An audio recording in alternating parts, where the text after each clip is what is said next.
ಸ್ನೇಹಿತರೆ ನಮಸ್ಕಾರ. ನಾನು ರವೀಂದ್ರ ಜೋಶಿ. ಬೆಳಿಗ್ಗೆನೂ ಇವನ ಬಗ್ಗೆ ಒಂದು ಸಂಚಿಕೆಯನ್ನು ಮಾಡಿದ್ವಲ್ರಿ, ಮತ್ತೆ ಇವನ ಬಗ್ಗೆನೇ ಮಾತಾಡುವಂಥ ಪರಿಸ್ಥಿತಿ ಬಂತು. ಬೆಳಗಿನ ಸಂಚಿಕೆಯಲ್ಲಿ ಈತ ಹೇಳದೆ ಕೇಳದೆ ಭಾರತವನ್ನು ಬಿಟ್ಟು ಬೇರೆ ಬೇರೆ ದೇಶಕ್ಕೆ ತೊಲಗ್ತಾರೆ ಅಂಥೇಳಿ CRPF ಅವರು ಮಾಡಿರುವಂಥ ಆರೋಪದ ಬಗ್ಗೆ ಮಾತಾಡಿದ್ವಿ. ಈಗ ನೋಡಿದರೆ ಈ ವ್ಯಕ್ತಿ ಯಾಕೆ ಈ ರೀತಿ ಹೋಗ್ತಾರೆ ಅನ್ನುವಂಥ ದಾಖಲಾತಿಗಳು ಲಭ್ಯ ಆಗ್ತಾ ಇದ್ದಾವೆ. ರಾಹುಲ್ ಗಾಂಧಿ ಹೀಗೆ ಹೇಳದೆ ಕೇಳದೆ ಭದ್ರತಾ ಸಿಬ್ಬಂದಿಗೆ ತಿಳಿಸಲಾರದೆ, TP ಹಾಕಲಾರದೆ, ಗೃಹ ಸಚಿವಾಲಯಕ್ಕೆ ತಿಳಿಸಲಾರದೆ ಹೋಗಿರುವಂಥ ಬೇಕಾದಷ್ಟು ಉದಾಹರಣೆಗಳಿದ್ದಾವೆ. ಅದರ ಕುರಿತಾಗಿ DG ಆಗಿರುವಂಥ ಸುನೀಲ್ ಅವರು ನಿನ್ನೆ ಮಾಹಿತಿಯನ್ನು ಕೊಟ್ಟಿದ್ದಾರೆ. 9 ತಿಂಗಳಲ್ಲಿ 6 ಸಲ ಈತ ಕಣ್ಣು ತಪ್ಪಿಸಿ ಭಾರತದಿಂದ ಬೇರೆ ದೇಶಕ್ಕೆ ಹೋಗಿದ್ದಾರೆ ಅನ್ನುವಂಥ ಮಾಹಿತಿ ಕೊಟ್ಟಿದ್ದರು. ಅದರಲ್ಲಿ ಈಗ ಬಂದಿರುವ ಮಾಹಿತಿ ನೋಡಿದರೆ ಈತ ಏಕೆ ವಿದೇಶಕ್ಕೆ ಹೋಗ್ತಾರೆ ಅನ್ನುವಂಥ ಮಾಹಿತಿ ಸ್ಪಷ್ಟವಾಗಿ ಲಭ್ಯ ಆಗತ್ತೆ. ಮೊನ್ನೆ ತಾನೇ ಈತ ಸ್ಕೂಟಿನಲ್ಲಿ ಲಂಕಾವಿ ಐಲ್ಯಾಂಡ್ನಲ್ಲಿ ಓಡಾಡ್ತಾ ಇರುವಂಥ ಫೋಟೋಗಳು ಹರಿಬಿಟ್ಟಿರುತ್ತು.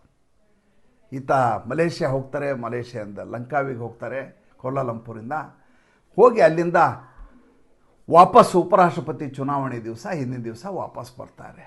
ಹೇಳದೆ ಕೇಳದೆ ಹೋಗಿರುವಂಥ ಪ್ರವಾಸ. ಭದ್ರತಾ ಸಿಬ್ಬಂದಿಗೂ ಗೊತ್ತಿಲ್ಲ, ಪಕ್ಷದವ್ರಿಗೂ ಗೊತ್ತಿಲ್ಲ, ಮನೆಯವ್ರಿಗಂತೂ ಗೊತ್ತಿರೋ ಸಾಧ್ಯತೆ ತುಂಬ ಕಡಿಮೆ. ಹಾಲಿಡೇಗೋಸ್ಕರ ಪಿಕ್ನಿಕ್ಗೆ ಹೋದರೆ ಯಾವುದೇ ಅಭ್ಯಂತರ ಇರೋದಿಲ್ಲ. ಆದರೆ ದೇಶದ ವಿರುದ್ಧ ಈತ ಪಿತೂರಿ ಮಾಡಲಿಕ್ಕೆ, ಷಡ್ಯಂತ್ರ ಮಾಡಲಿಕ್ಕೆ, ಸಂಚು ಹೂಡಲಿಕ್ಕೆ ಹೋದರೆ ಅದನ್ನು ಯಾರೂ ಸಹಿಸಲಿಕ್ಕೆ ಸಾಧ್ಯವೇ ಇಲ್ಲ. ಈಗ ಬಂದಿರುವ ಮಾಹಿತಿಯನ್ನು ನೋಡಿದರೆ ಅಂಥದ್ದೊಂದು ಅಪಾಯಕರವಾದ ಕೆಲಸವನ್ನು ಈ ಮನುಷ್ಯ ವಿದೇಶಿ ನೆಲದಲ್ಲಿ ಮಾಡಿ ಭಾರತದಲ್ಲಿ ಆ ಬಾಂಬನ್ನು ಸ್ಫೋಟಿಸುವ ಪ್ರಯತ್ನ ಮಾಡಿದರು. ಸರಿಯಾಗಿ ನೀವು ಊಹಿಸಿದ್ರಿ. ಈತ ಒಂದು ಬಾಂಬನ್ನು ಸ್ಫೋಟಿಸ್ತೇನೆ ಅಂಥೇಳಿ ಹೇಳ್ತಾ ಇದ್ರು. ಅದರ ಪ್ರಕಾರ ಒಂದು PPTಯನ್ನು ರೆಡಿ ಮಾಡಿಕೊಂಡು ಆಗಸ್ಟ್ 7ನೇ ತಾರೀಕು blue jeans pant, white shirt ಹಾಕ್ಕೊಂಡು ಜೇಬಿನಲ್ಲಿ ಕೈ ಹಾಕ್ಕೊಂಡು ಏನು PPT ಪ್ರೆಸೆಂಟೇಷನ್ ಕೊಟ್ಟದ್ದು ನೋಡಿದರೆ ಕಾಲೇಜಿನಲ್ಲಿರೋ ಲೆಕ್ಚರರ್ಗಳು, ಪ್ರೊಫೆಸರ್ಗಳು ತಲೆ ತಗ್ಗಿಸ್ಬಿಡ್ಬೇಕು. ಏನು ಈ ರೀತಿ ಕೊಡ್ತಾ ಇದ್ದಾರೆ ಇವರು, ಏನು ಅಂಕಿ ಸಂಖ್ಯೆಗಳು, ಏನು ಸ್ಟ್ಯಾಟಿಸ್ಟಿಕ್ಗಳು, ಏನು ಮಾಹಿತಿ. 6 ತಿಂಗಳ ರಿಸರ್ಚ್ ಮಾಡಿದ್ದೀನಿ ನಾನು, ಒಂದು ದಿವಸ ಮಾಡಿದ್ದಲ್ಲ ಇದು. 6 ತಿಂಗಳ ರಿಸರ್ಚ್ ಮಾಡಿ ಬೆಂಗಳೂರಿನ ಹತ್ತಿರ ಇರುವಂಥ ಮಹದೇವಪುರದಲ್ಲಿ ಯಾವ ರೀತಿಯ ಓಟ್ ಚೋರಿ ಆಗಿದೆ ಅನ್ನೋದನ್ನು ಹೇಳ್ತೀನಿ ಅಂತ ಒಂದೊಂದಾಗಿ ಹೇಳಲಿಕ್ಕೆ ಶುರು ಮಾಡಿದರು. ಹೇಳಿದ 15 ನಿಮಿಷಕ್ಕೆ ಟುಸ್ ಆಯಿತು. ತಕ್ಷಣ ಚುನಾವಣಾ ಆಯೋಗ ಅದಕ್ಕೆ ಕೌಂಟ್ರ್ ಕೊಡ್ತೀವಿ. ಯಾರ್ಯಾರ ಹೆಸರನ್ನು ಇವರು ಹೇಳಿದರು ಅವರೇ ಸ್ವತಃ ಅದಕ್ಕೆ ಕೌಂಟ್ರ್ ಕೊಟ್ಟು, ಇಲ್ಲ ಆ ರೀತಿಯಾದಂಥ ಯಾವುದೇ ಹೇರಾಫೇರಿ ಆಗಿಲ್ಲ ಅಂತ ಜನರೇ ಒಪ್ಕೊಂಡ್ರು. ಈತನ ಸಂಪೂರ್ಣವಾದಂಥ ಟೂಲ್ ಕಿಟ್ಟು ಒಂದೇ ಕ್ಷಣದಲ್ಲಿ ಟುಸ್ ಆಗೋಯ್ತು, ಅದು ಬೇರೆ ವಿಚಾರ. ಆದರೆ ಇಂಥದ್ದೊಂದು ಟೂಲ್ ಕಿಟ್ ತಯಾರಾಗಿದ್ದು ಎಲ್ಲಿ ಅಂತ ನೀವು ಕೇಳಿದರೆ ಗಾಬರಿ ಆಗಿಬಿಡ್ತೀರಿ. ನೋಡಿ, ಕಳ್ಳ ಎಂಥದೇ ಕಳ್ಳತನ ಎದ್ದದ್ದು, ಕುರುಹುಗಳನ್ನು ಬಿಡಲಾರದೆ, ಸುಳಿವುಗಳನ್ನು ಕೊಡಲಾರದೆ ಎಂಥ ಜಾಗರೂಕತೆಯಿಂದ ಕಳ್ಳತನ ಮಾಡಿದರು. ಒಂದಿಲ್ಲೊಂದು ಸಣ್ಣದಾದರೂ ಒಂದು ಕುರುಹನ್ನು ಬಿಟ್ಟು ಹೋಗಿರ್ತಾನೆ ಅಂತ ಯಾವಾಗಲೂ ಹೇಳಲಾಗುತ್ತೆ. ಪೊಲೀಸರು ಯಾವಾಗಲೂ ಅದನ್ನೇ ಹುಡ್ಕೊಂಡು ಯಾವಾಗಲೂ ತನಿಖೆಯನ್ನು ಶುರು ಮಾಡ್ತಾರೆ. ಭಾಳ ದೊಡ್ಡ ಮಟ್ಟದ ಸಾಕ್ಷ್ಯಾಧಾರವನ್ನು ಹುಡ್ಕೊಂಡು ಸಣ್ಣದು ಅದೇ ರೀತಿಯಾದಂಥ ಪ್ರಕರಣ ನಡೆದದ್ದು. ಆಗಸ್ಟ್ 7ನೇ ತಾರೀಕು ಈ ಪ್ರೆಸ್ ಮೀಟ್ ಮಾಡಿತ್ತು. ನೀವು ಯಾವುದೇ ಡಾಟಾವನ್ನು ಕಂಪ್ಯೂಟರಲ್ಲಿ ಸ್ಟೋರ್ ಮಾಡಿದರೆ, ಅಥವಾ ಫೋಲ್ಡರ್ ಮಾಡಿ ಹಾಕ್ಕೊಂಡ್ರೆ, ಅಥವಾ ಯಾವುದೇ ವೆಬ್ಸೈಟಿಗೆ ನೀವು ಅಪ್ಲೋಡ್ ಮಾಡಿದರೆ, ಇದನ್ನು ಎಲ್ಲಿ ಅಪ್ಲೋಡ್ ಮಾಡಿದ್ದೀರಿ, ಯಾವ ಜಾಗದಲ್ಲಿ ಅಪ್ಲೋಡ್ ಆಗಿದೆ, ಯಾವ ಸಮಯದಲ್ಲಿ ಅಪ್ಲೋಡ್ ಆಗಿದೆ, ಈ ಎಲ್ಲ ಫುಟ್ ಪ್ರಿಂಟ್ಗಳು ಆ ಕಂಪ್ಯೂಟರ್ನಲ್ಲಿ, ಆ IP ಅಡ್ರೆಸ್ನಲ್ಲಿ ಲಭ್ಯ ಆಗ್ತವೆ. ಇವತ್ತು ಎಲ್ಲರೂ ಭಾಳಷ್ಟು ಜನ ಸೈಬರ್ ಕ್ರೈಮ್ ಮಾಡೋರು ಏನು ಮಾಡ್ತಾರೆ ಅಂದರೆ, ಡಾಟಾವನ್ನು ಡಿಲೀಟ್ ಮಾಡಿದ್ದೀವಿ ಅಂತ ತಿಳ್ಕೊಂಡ್ಬಿಡ್ತಾರೆ. ಡಿಲೀಟ್ ಮಾಡಿದರೂ ಕೂಡ ಅದನ್ನ ರಿಟ್ರೀವ್ ಮಾಡುವಂಥ ಒಂದು ವ್ಯವಸ್ಥೆ ಯಾವಾಗಲೂ ಬ್ಯಾಕ್ ಎಂಡ್ನಲ್ಲಿ ಇದ್ದೇ ಇರುತ್ತೆ. ಈ ರೀತಿ ಡಾಟಾ ಏನಿರುತ್ತಲ್ಲ, ಡಿಜಿಟಲ್ ಫುಟ್ ಪ್ರಿಂಟ್ ಅಂತ ಕರೀತಾರೆ, ಇದಕ್ಕೆ ಮೆಟಾ ಡಾಟಾ ಅಂತ ಕರೀತಾರೆ. ಉದಾಹರಣೆಗೆ ನಾನು ಯಾವುದೋ ಒಂದು ಊರಿಗೆ ಹೋಗಿದ್ದೀನಿ ಅಂದ್ಕೊಳ್ಳಿ. ಆ ಊರಿನಲ್ಲಿ ಕೂತ್ಕೊಂಡು ಯಾವುದೋ ಒಂದು ಮೂಲೆಯಲ್ಲಿ ಒಂದು ಮೆಸೇಜನ್ನು ಪಾಸ್ ಮಾಡ್ತೀನಿ ಇನ್ನೊಂದು ಊರಿಗೆ. ಯಾವ IP ಅಡ್ರೆಸ್ಸಿಂದ, ಯಾವ ಸಿಸ್ಟಮಿಂದ, ಯಾವ ಮೊಬೈಲಿಂದ ನಾನು ಅಲ್ಲಿ ಮಾಡಿದ್ದೀನಿ ಅನ್ನುವುದ ದಾಖಲೆ ಇಲ್ಲಿ ಲಭ್ಯ ಆಗತ್ತೆ. ಸಮಯ ಮತ್ತು ಜಾಗ ಅಕ್ಯುರೇಟಾಗಿ ಟೈಮ್ ಝೋನ್ ಕೂಡ ಅದರಲ್ಲಿ ಬರುತ್ತೆ. ಯಾವಾಗಲೂ GMT ಅನ್ನುವಂಥ ಲೆಕ್ಕಾಚಾರದಲ್ಲಿ ಈ ಟೈಮ್ ಝೋನ್ ಇರುತ್ತೆ. ಭಾರತ ಆದರೆ GMT 5.30 ಅಂತ ಬರುತ್ತೆ. 5:30 ಗಂಟೆ ನಮಗೂ ಅವ್ರಿಗೂ, ಗ್ರೀನ್ವಿಚ್ ಟೈಮ್ಗೂ ನಮಗೂ ವ್ಯತ್ಯಾಸ. ಈ ರಾಹುಲ್ ಗಾಂಧಿ ಅವರು ಹೇಳಿದ್ದೇನಪ್ಪ ಅಂತಂದರೆ, ಆಗಸ್ಟ್ 7ನೇ ತಾರೀಕಿನ ಪತ್ರಿಕಾಗೋಷ್ಠಿಯಲ್ಲಿ, ನಾನು ಸತತವಾಗಿ 6 ತಿಂಗಳ ಅಧ್ಯಯನ ಮಾಡಿ ಯಾವ ರೀತಿ ಓಟ್ ಚೋರಿ ಆಗ್ತಾ ಇದೆ ಅನ್ನೋದನ್ನು ನಾನು ಕಂಡು ಹಿಡಿದಿದ್ದೇನೆ. ಇನ್ನು ತಪ್ಪಿಸ್ಕೊಳ್ಳಿಕ್ಕೆ ಚುನಾವಣಾ ಆಯೋಗ ಸಾಧ್ಯ ಇಲ್ಲ ಅಂತ ಇವರು ಮೀಸೆ ತಿರುವಿದ್ರು, ಕಾಲರ್ ಹಾರಿಸಿದ್ರು, ಎಲ್ಲ ಮಾಡಿದರು. ಇವರೇನು ಫೈಲ್ ತೆಗೆದ್ರಲ್ಲ ಅದು ಎಲ್ಲಿಂದ ಬಂತು ಅಂತ ನೋಡಿದಾಗ ಇದು ರಾಹುಲ್ ಗಾಂಧಿ .in ಅನ್ನುವಂಥ ವೆಬ್ಸೈಟ್ನ ಫೋಲ್ಡರ್ಗಳಾಗಿ ಇದು ಪರಿವರ್ತಿತಗೊಂಡು ಹಾಕಿದ್ದು, ಸೇವ್ ಮಾಡಿದ್ದು. ರಾಹುಲ್ ಗಾಂಧಿ .in ಆ ಹೆಸರಿನಲ್ಲಿ 3 ಫೋಲ್ಡರ್ಗಳು. ಆ ಫೋಲ್ಡರ್ಗಳು ದಾಖಲಾಗಿದ್ದು ಎಷ್ಟೊತ್ತಿಗೆ ಅಂತಂದರೆ 6.30 MMT ಅಂತ ಬರ್ತದೆ. ಅಂದರೆ 6.5 ಗಂಟೆ ಕಾಲ ವ್ಯತ್ಯಾಸದಲ್ಲಿ, ಗ್ರೀನ್ವಿಚ್ ಟೈಮ್ಗೆ 6.5 ಗಂಟೆ ಕಾಲ ವ್ಯತ್ಯಾಸದಲ್ಲಿ MMT ಅಂತ ಬಂದ. ಅಂದರೆ ಮೈನ್ಮಾರ್ನಲ್ಲಿ ಕೂತ್ಕೊಂಡು ಈ ಫೈಲ್ಗಳನ್ನು 3 ಭಾಷೆಯಲ್ಲಿ, ಒಂದು ಫೋಲ್ಡ್ರು ಇಂಗ್ಲೀಷ್ ಭಾಷೆಯಲ್ಲಿದೆ, ಒಂದು ಫೋಲ್ಡ್ರು ಹಿಂದಿ ಭಾಷೆಯಲ್ಲಿದೆ, ಮತ್ತೊಂದು ಫೋಲ್ಡ್ರು ಕನ್ನಡ ಭಾಷೆಯಲ್ಲಿದೆ. 3 ಫೈಲ್ಗಳನ್ನು 13 ಸೆಕೆಂಡು, 17 ಸೆಕೆಂಡು, 19 ಸೆಕೆಂಡ್ ಅಂತರದಲ್ಲಿ ಅದರಲ್ಲಿ ಈ ರಾಹುಲ್ ಗಾಂಧಿ .in ಎನ್ನುವಂಥ ವೆಬ್ಸೈಟ್ನಲ್ಲಿ ಫೋಲ್ಡರ್ಗಳಾಗಿ ಅದನ್ನು ಇಡಲಾಗಿದೆ. ಈಗ ಹೇಳಿ, ಈತ 6 ತಿಂಗಳ ಕಾಲ ಕೂತು ರಿಸರ್ಚ್ ಮಾಡಿದ್ದು ಕಾಂಗ್ರೆಸ್ ಕಚೇರಿಯಲ್ಲ, ಅಥವಾ ಇವರ 10 ಜನಪತ್ನಲ್ಲ, ಅಥವಾ ಈತನ ವಯನಾಡ್ ಕ್ಷೇತ್ರದಲ್ಲ, ಅಥವಾ ಬೇರೆ ಎಲ್ಲಿ ಮಾಡಿದ್ದಾರೆ? ಆತಂಕಿತರ ತವರೂರು, ಸೈಬರ್ ಕ್ರೈಮ್ಗೆ ಹೇಳಿ ಮಾಡಿಸಿದ ಊರು, ದೇಶ. ರೋಹಿಂಗ್ಯಾಗಳು ಇಲ್ಲಿಂದ ಪರಾರಿ ಆಗ್ತಾ ಇರುವಂಥ ಪ್ರದೇಶ. ಯಾವ ಮೈನ್ಮಾರ್ಗೆ ಸರ್ಜಿಕಲ್ ಸ್ಟ್ರೈಕ್ ಮಾಡಲಾಗಿದೆ ಅಂಥ ಜಾಗದಲ್ಲಿ ಮೈನ್ಮಾರ್ನಲ್ಲಿ ಕೂತ್ಕೊಂಡು ಈ ಮನುಷ್ಯ ಇಂಥದ್ದೊಂದು ಟೂಲ್ ಕಿಟ್ಟನ್ನು ರೆಡಿ ಮಾಡಿಸಿದ್ದಾರೆ. ಇದನ್ನು ಸ್ಪಷ್ಟವಾಗಿ ಈಗ ದಾಖಲೆ ಸಮೇತ ರೆಡ್ ಹ್ಯಾಂಡ್ ಆಗಿ ಹಿಡಿಯಲಾಗಿದೆ. ಚೋರಿ ಅಂತ ಬೇರೆಯವ್ರನ್ನ ಕಳ್ಳ ಅಂತ ಹೇಳ್ಕೊಂಡು ರಾಹುಲ್ ಗಾಂಧಿ ಓಡಾಡ್ತಾ ಇದ್ರಲ್ಲ, ಇವರ ಕಳ್ಳತನದ ಬಗ್ಗೆ ಏನು ಹೇಳ್ತೀರಿ ಅದನ್ನು ಹೇಳಿ.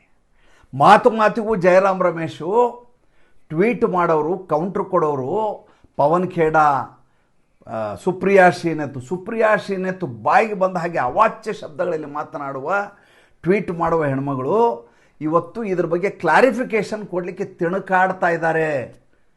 ನೋಡಿ ಹೇಗಿದೆ, ನೀವು ಏನು ಬೇಕಾದರೂ ಚೇಂಜ್, ಈಗ ನೀವು ಮೊಬೈಲ್ ಆಫ್ ಮಾಡಿರ್ತೀರಿ, ಆಫ್ ಮಾಡಿಟ್ಟು ಆನ್ ಮಾಡಿ, ಇದಕ್ಕಿದ್ದಾಗ ಟೈಮ್ ಕರೆಕ್ಟ್ ತೋರಿಸುತ್ತೆ. ಹೆಂಗೆ ತೋರಿಸುತ್ತೆ ಅದು? ಏಕೆಂದರೆ ನೀವು ಯಾವ ಟೈಮ್ ಝೋನ್ನಲ್ಲಿ ಗ್ಯಾಜೆಟ್ ಇದೆ ಅನ್ನೋದು ಅದು ಯಾವಾಗಲೂ ಆ್ಯಕ್ಟಿವ್ ಆಗಿರುತ್ತೆ. ಯಾವುದೋ ಒಂದು ಫೈಲು ನಿಮಗೆ ಬಂದಾಗ ಫೈಲನ್ನು ಮಾತ್ರ ನೀವು ನೋಡ್ತೀರಿ. ರೈಟ್ ಕ್ಲಿಕ್ ಬಟನ್ ಒತ್ತಿದರೆ ಇದು ಫೈಲು ಎಲ್ಲಿಂದ ಬಂದಿದೆ, ಯಾವ IP ಅಡ್ರೆಸ್ಸು, ಯಾವ ಸಂದರ್ಭದಲ್ಲಿ ಇದನ್ನು ಅಪ್ಲೋಡ್ ಮಾಡಲ್ಲ, ಇಷ್ಟು ಮಾಹಿತಿಯನ್ನು ಕೂಡ ತೆಗಿಬಹುದು. ಅಂದರೆ ಈ ಮನುಷ್ಯ ಮೈನ್ಮಾರ್ನಲ್ಲಿರುವಂಥ ನಮ್ಮ ದೇಶದ ಶತ್ರುಗಳು ಯಾರಿದ್ದಾರೋ ಅವ್ರನ್ನ ಕೂಡಿಸಿಕೊಂಡು ಇಂಥದ್ದೊಂದು ಫೈಲನ್ನು ರೆಡಿ ಮಾಡಿಸಿದ್ದಾರೆ. ಇದಕ್ಕೆ ಬಿಂದುಗಳನ್ನು ಜೋಡಿಸ್ತಾ ಹೋಗೋಣ. ಸರಿಯಾಗಿ 1 ವಾರ ಮುಂಚೆ ಅದೇ ಮೈನ್ಮಾರ್ನಲ್ಲಿ ಜಾರ್ಜ್ ಸೊರೋಸನ ಪುತ್ರ ಅಲೆಕ್ಸಾಂಡರ್ ಸೊರೋಸ್ ಹೋಗಿರ್ತಾರೆ. ಆಮೇಲೆ ಈ ಮೈನ್ಮಾರ್ ಇದೆಯಲ್ಲ, ಮೈನ್ಮಾರ್ನ ವಿಶೇಷತೆ ಏನಪ್ಪ ಇವತ್ತಿನ ಕಾಲಘಟ್ಟದಲ್ಲಿ ಏನಪ್ಪ ಅಂತಂದರೆ ಅದು ಸೈಬರ್ ಕ್ರೈಮ್ಗೆ ಹೇಳಿ ಮಾಡಿಸಿದ ಜಾಗ. ಯಾವ ರಾಷ್ಟ್ರದಲ್ಲಿ ಅಭದ್ರತೆ ತಾಂಡವವಾಡ್ತಾ ಇರುತ್ತೋ, ಅಸ್ಥಿರತೆ ತಾಂಡವವಾಡ್ತಾ ಇರುತ್ತೋ ಅಲ್ಲಿ ಕಾನೂನಿನ ಹಿಡಿತ ಇರೋದಿಲ್ಲ. ಆವಾಗ ಯಾವುದೇ ರೀತಿ ಅಪರಾಧ ಮಾಡಲಿಕ್ಕೆ ಅಪರಾಧಿಗಳು ಹೆದರಿಕೊಳ್ಳೋದಿಲ್ಲ. ಹೀಗಾಗಿ ಅಲ್ಲಿ ಹೇಗೆ ಜಾಮ್ತಾರಾದಲ್ಲಿ, ದಿಲ್ಲಿಯ ಬಳಿಯ ನೂಹ್ನಲ್ಲಿ ಈ ಸೈಬರ್ ಕ್ರೈಮ್ಗಳು ನಡೀತಾವೋ, ಆನ್ಲೈನ್ ಫ್ರಾಡ್ಗಳು ನಡೀತಾವೋ. ಅಂದರೆ ಆನ್ಲೈನ್ ಫ್ರಾಡ್ ಅಂದರೆ ನಿಮಗೆ ಬ್ಯಾಂಕ್ನಲ್ಲಿ ಸಾಲ ಕೊಡ್ತೀವಿ, 2,000 ರೂಪಾಯಿ ಕಳಿಸಿ, 18,000 ರೂಪಾಯಿ ನಿಮ್ಮಿಂದ ಕಳಿಸಿದರೆ ನಿಮ್ಗೆ 2 ಲಕ್ಷ ಕೊಡ್ತೀವಿ, ಈ ರೀತಿಯಂಥ ಫ್ರಾಡ್ಗಳಾಗ್ತಾವಲ್ಲ, ಬ್ಯಾಂಕ್ ಫ್ರಾಡ್ಸು. ಆಮೇಲೆ ನಿಮ್ಮ ಅಕೌಂಟಿಂದ ದುಡ್ಡು ಇದ್ದಕ್ಕಿದ್ದ ಹಾಗೆ ಮೈನಸ್ ಆಗೋದು, ಈ ಎಲ್ಲ ರೀತಿಯ ಆನ್ಲೈನ್ ಫ್ರಾಡ್ಗಳು ನಡೆಯುವ ಜಾಗ ಈ ಮೈನ್ಮಾರ್. ಅಷ್ಟೇ ಅಲ್ಲ, ಕುಕಿಗಳು ಏನು ಇವತ್ತು ಮಣಿಪುರದಲ್ಲಿ ಆ ಮಟ್ಟಿನ ರೌದ್ರ ತಾಂಡವಾಡುವಂಥ ಪ್ರಯತ್ನ ಮಾಡ್ತಾ ಇದ್ದಾರಲ್ಲ, ಇನ್ನಿಲ್ಲದ ಹಾಗೆ ಅಲ್ಲಿ ಅರಾಜಕತೆಯನ್ನು ಸೃಷ್ಟಿ ಮಾಡ್ತಾ ಇದ್ದಾರಲ್ಲ, ಇದೆಲ್ಲದರ ಟೂಲ್ ಕಿಟ್ ಕೆಲಸ ಮಾಡೋದು ಈ ಮೈನ್ಮಾರ್ನಲ್ಲಿ. ಈ ಮೈನ್ಮಾರ್ಗೆ ಭಾರತದ ನಮ್ಮ ಭದ್ರತಾ ಪಡೆ ಕೇಳದೆ ಸರ್ಜಿಕಲ್ ಸ್ಟ್ರೈಕ್ ಮಾಡ್ತೀವಿ. ನಾವು ಅದರ ಬಗ್ಗೆ ಒಂದೇ ಒಂದು ಶಬ್ದ ಮಾತಾಡಲಿಲ್ಲ. ಆ ಕಡೆಯಿಂದ ಕೌಂಟರ್ ಬಂತು.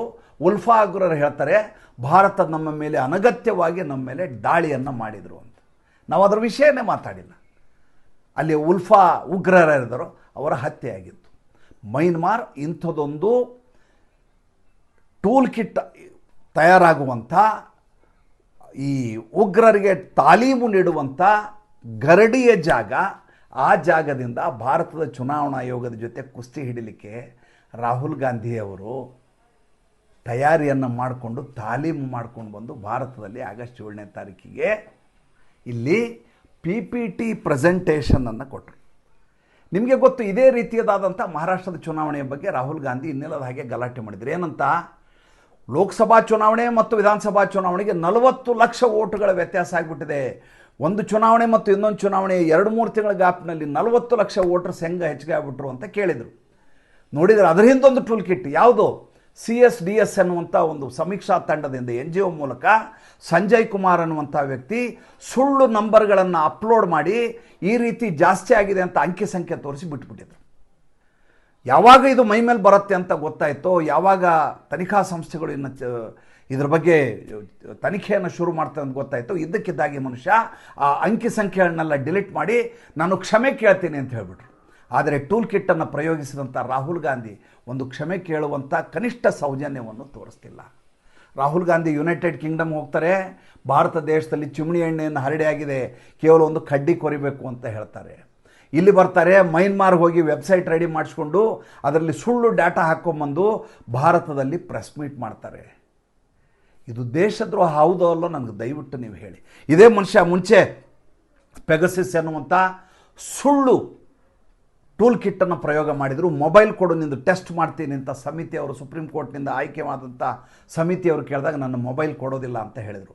ಗ್ರೇಟಾ ಥನ್ಬರ್ಗ್ ಎನ್ನುವಂಥ ಹೆಣ್ಮಗಳ ಮೂಲಕ ಇಲ್ಲಿ ಟೂಲ್ ಕಿಟ್ ಪ್ರಯೋಗ ಮಾಡಲಿಕ್ಕೆ ರೈತರ ಹೋರಾಟದ ಸಂದರ್ಭದಲ್ಲಿ ಮಾಡಲಾಯಿತು. ದಿಶಾ ರವಿ ಅನ್ನೋಳು ಗೂಗಲ್ನಲ್ಲಿ ಅಪ್ಲೋಡ್ ಮಾಡುವಾಗ ರೆಡ್ ಹ್ಯಾಂಡಾಗಿ ಸಿಕ್ಕಿದ್ರು. ಇವರೆಲ್ಲರ ಸಂಪರ್ಕವನ್ನು ರಾಹುಲ್ ಗಾಂಧಿ ಇಟ್ಕೊಂಡು ಓಡಾಡ್ತಾ ಇರ್ತಾರೆ. ರಾಹುಲ್ ಗಾಂಧಿಯ ಪ್ರತಿ ಪ್ರವಾಸ ಭಾರತದ ವಿರುದ್ಧ ಷಡ್ಯಂತ್ರ ಮಾಡೋದು ಅಂತ ಪದೇ ಪದೇ ಸಾಬೀತಾಗ್ತದೆ. ಒಂದು ಸಲ ನೇಪಾಳದ ಡಿಸ್ಕೋಥೆಕ್ನಲ್ಲಿ ಸಿಗ್ತಾರೆ, ಮತ್ತೊಂದು ಸಲ ಲಂಕಾವಿ ಐಲ್ಯಾಂಡಲ್ಲಿ ಸಿಗ್ತಾರೆ. ಈಗ ನೋಡಿದರೆ ಮೈನ್ಮಾರ್ ಎನ್ನುವಂಥ ಉಗ್ರರ ಗಡ ಯಾವುದಿದೆ, ಕೋಟೆ ಯಾವುದಿದೆ, ಅಲ್ಲಿ ಕೂತ್ಕೊಂಡು ಭಾರತದ ವಿರುದ್ಧ ಷಡ್ಯಂತ್ರ ಮಾಡ್ತಾರೆ. ಭಾರತದ ಒಬ್ಬ ಜನಸಾಮಾನ್ಯ ಇಂಥದ್ದೊಂದು ಕೆಲಸ ಮಾಡಿದರೆ ನಮ್ಮ NIA, ನಮ್ಮ ಗೃಹ ಸಚಿವಾಲಯ ಬಿಟ್ಬಿಡ್ತಿತ್ತ. ಆತನ ಮೇಲೆ ಇರಲಾರ್ದಂಥ ಎಲ್ಲ ಕೇಸ್ಗಳು ಹಾಕಿ, UAPA ಇಂದ ಹಿಡಿದು ಎಲ್ಲ ಕೇಸ್ ಹಾಕಿ ಜೈಲಿಗೆ ತಳ್ತಾ ಇತ್ತು. ರಾಹುಲ್ ಗಾಂಧಿಯನ್ನು ಯಾಕೆ ಬಿಡಬೇಕು ಸ್ವಾಮಿ? ಮೊದಲು ಅರೆಸ್ಟ್ ಮಾಡಿ ಒಳಗೆ ಹಾಕಿ ಅದಾದಮೇಲೆ ತನಿಖೆಯನ್ನು ಮಾಡಬೇಕು. ಮತ್ತು ಮುಂದಿನ ಸಂಚಿಕೆಯಲ್ಲಿ ಮಾತಾಡ್ತೀನಿ. ಸಂಚಿಕೆ ಇಷ್ಟ ಆಗಿದ್ದರೆ ಲೈಕ್ ಮಾಡಿ, ಫಾಲೋ ಮಾಡಿ, ಶೇರ್ ಮಾಡಿ. ದಯವಿಟ್ಟು ನಮ್ಮ ಮುಕ್ತ ಪತ್ರಿಕೋದ್ಯಮಕ್ಕೆ ಆರ್ಥಿಕವಾಗಿ ಬೆಂಗಾವಲಾಗಿ ನಮಸ್ಕಾರ.